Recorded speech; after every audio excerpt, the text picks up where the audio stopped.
What we've done is take the 2,150 pharmacies in the city of New York, and what we did was just identify outliers. So we see the data around us every day. Just walking through the city, you see a license in a store. Our poison control calls, for example, that's one way we measure it. Emergency room visits, that's another one we measure. 911 runs involving prescription drug abuse. I think we're seeing a lot of cities start to use data in very clever and really efficient ways, New York being one of them.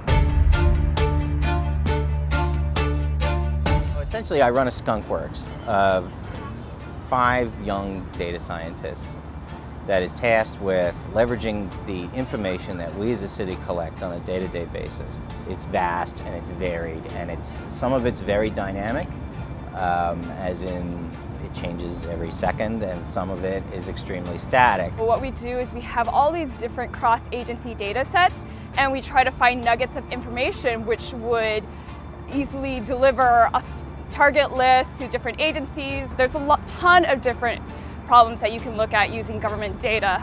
Working for the city's data analytics team is really cool because we get to work with a lot of data that people haven't really used before. And so there's a really big opportunity to make a difference. So what we've been able to do now that we wouldn't have been able to do even 5 years ago is tap into that wonderful data that we have to measure performance and then take it to the next level and get a really deep, granular, real-time picture of what's going on out there. And why do we do that? We do that because we have to figure out ways to service the 9 million residents of this city better. We're definitely just scratching the surface of data innovation with cities. We have an amazing number of initiatives from this government, from the Bloomberg administration. You're starting to see a new trend in where cities are going to be more efficient in the way they use data.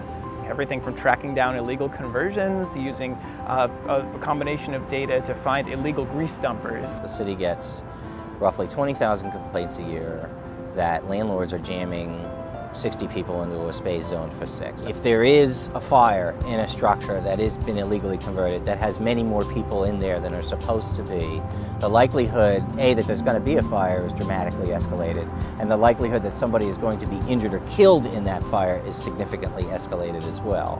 However, we only have 200 some odd inspectors to throw at those 20,000 complaints. So the question then becomes, how do we prioritize them? And what my team did was deconstruct those illegal conversions and then cross-tabulated them against fire data.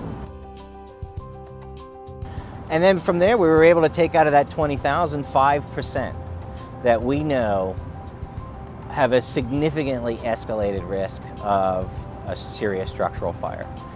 And then we take that 5% and turn it back around to the Department of Buildings and say, okay, throw your 200 inspectors at this 5% first. By way of outcomes, traditionally speaking, when the city goes in on a complaint, it gets a complaint and it gets into the building, it's found very serious conditions, serious safety risk conditions, about 13% of the time.